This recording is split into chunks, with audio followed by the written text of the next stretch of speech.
Hello students, last हमने आपको बताया था रिबन का एग्जाम्पल, मैग्नीशियम रिबन का, और उससे बर्निंग ऑफ मैग्नीशियम रिबन से क्या प्रोडक्ट्स फॉर्म होते हैं, उसके क्या क्या कंपोनेंट्स होते हैं, आप कैसे उसे बाइफरकेट करके लिखोगे अगर क्वेश्चन आता है।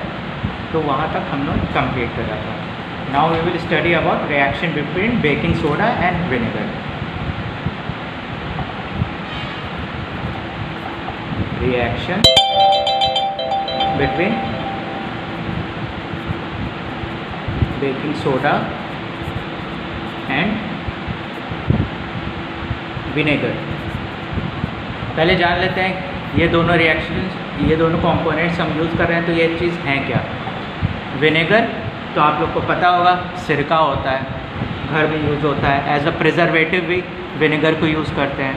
ओके, बेकिंग सोडा क्या होता है, ज़्यादातर बेक करने के काम आता है। जो केक्स होते हैं, बिस्किट्स होते हैं, ठीक है, जहाँ पर बेकिंग इन्वॉल्व हो, इसीलिए इसका नाम होता है बेकिंग सोडा। ओके, इसको केमिकली क्या बोलते हैं वो अभी हम आपको बताते हैं आगे जब हम आपको पढ़ाएंगे, लेकिन इसको कॉमन लैंग्वेजेस का नाम बेकिंग सोडा है। ओके, तो इसमें क्या होता है, जब बेकिंग सोडा को हम विनेगर में मिलाते हैं, तो क्या मिलता है, हमें 3 कंपोनेंट्स मिलते हैं। वो 3 कंपोनेंट्स क्या है, पहला है सोडियम एसीटेट, पहला कंपोनेंट सोडियम एसीटेट, प्लस दूसरा कार्बन डाइऑक्साइड जो कि गैसियस फॉर्म में होता है। कार्बन डाइऑक्साइड गैसियस फॉर्म में होता है, तो हम इसको ऐसे बना करके दिखाते हैं। ये सिंबल होता है कि ये CO2 गैसियस फॉर्म में है। अगर नहीं भी बनाएंगे ये सिंबल तो भी वो माना जाएगा कि वो CO2 गैसियस फॉर्म में ही है। और एक और प्रोडक्ट फॉर्म होता है, वो होता है वाटर, H2O। ठीक है, अब हम इसमें क्या करते हैं, हम 10 ml 10 ml हम विनेगर लेते हैं। इसकी क्वांटिटी होती है 10 ml। 10 ml छोटी सी जो टेस्ट ट्यूब होती है उसमें हमने 10 ml करीब यहाँ तक भर जाता है, उसमें 10 ml हमने विनेगर ऐड किया। ठीक है, और फिर क्या करते हैं, अब हमें दूसरा चीज़ क्या ऐड करना है, baking soda, pinch of baking soda, pinch of baking soda plus 10 ml vinegar. Pinch का मतलब होता है चुटकी भर, जैसे चुटकी भर नमक डालते हैं बस उतना।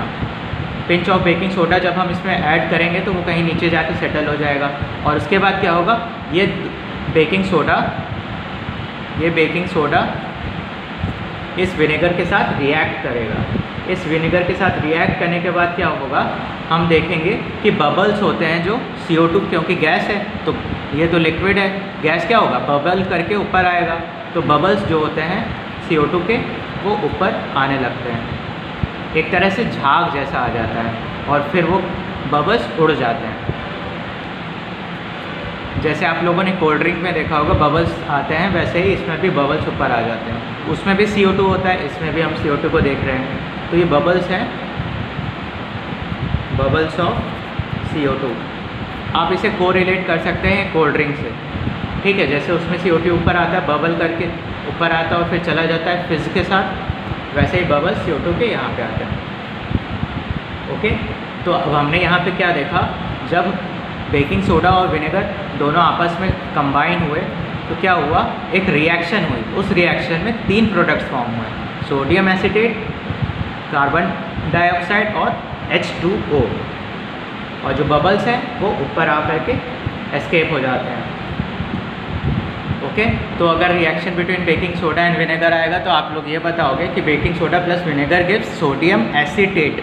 रिमेंबर, आप लोग को ये रिएक्शन याद करनी होगी कि किसके कॉम्बिनेशन से क्या मिलता है, sodium acetate, CO2 and H2O।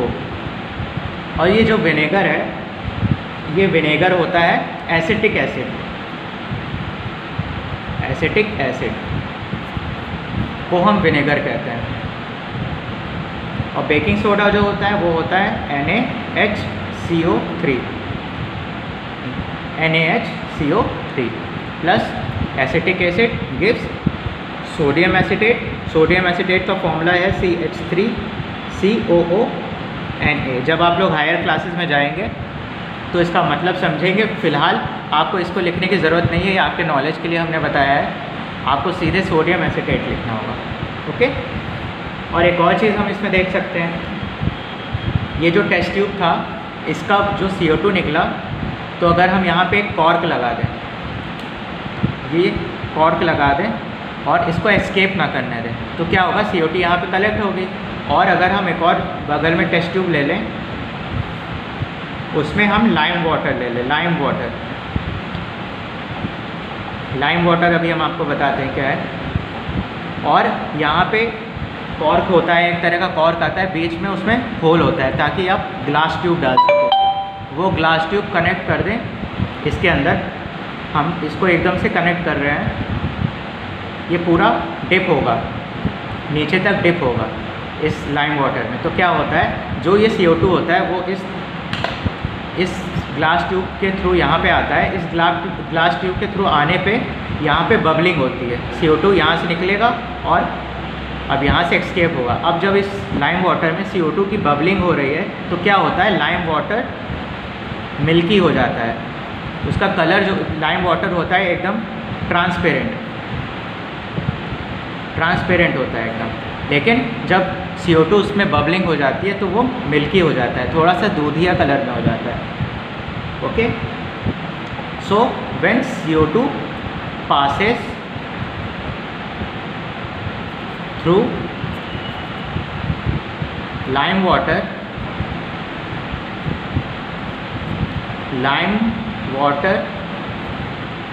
turns milky। ये आपको याद रखना पड़ेगा, lime water turns milky when CO2 passes through lime water। Lime water में CO2 पास किया तो इसका कलर जो है वो थोड़ा सा दूधिया हो जाता है या मिल्की हो जाता है, थोड़ा सा वाइटिश हो जाता है। और लाइम वाटर कुछ नहीं है, आपके घर में आप लोगों ने कभी देखा होगा तो जो चूना होता है जिससे पुताई की जाती है, चूना होता है, उसको बुझा चूना कहते हैं। थोड़ा सा उसको पानी में डाल देते हैं तो वो थोड़ी देर के लिए विगोरसली मतलब बहुत ज़्यादा हीट और बबलिंग होती है। उसके बाद जो पानी होता है उसी को लाइम वाटर कहता है, ओके। लाइम वाटर को हम CaOH का होल स्क्वायर, इसका फॉर्मूला है, लाइम वाटर का फॉर्मूला है CaOH का होल स्क्वायर। तो हम यहाँ पे देख सकते हैं the reaction between lime water and carbon dioxide is a chemical change. Chemical change क्यों है, क्योंकि एक नई चीज़ हमें देखने को मिली, लाइम वाटर का कलर बदल गया। और हमने आपको बताया था केमिकल चेंज का एक प्रॉपर्टी होता है कलर चेंज होना, ओके। तो वहाँ पे आपको यहाँ पे वो प्रॉपर्टी मिल रही है, इसका मतलब this is a kind of a chemical change. Here we can see that when baking soda and vinegar are mixed together, sodium acetate, carbon dioxide and H2O is formed, and if that CO2 is passed through lime water, then lime water turns milky, okay। तो ये reaction आपकी थी baking soda और vinegar की, और हमने उसमें आगे प्रोसीड किया जब तो देखा कि CO2 लाइम वाटर को मिल्की बना देता है।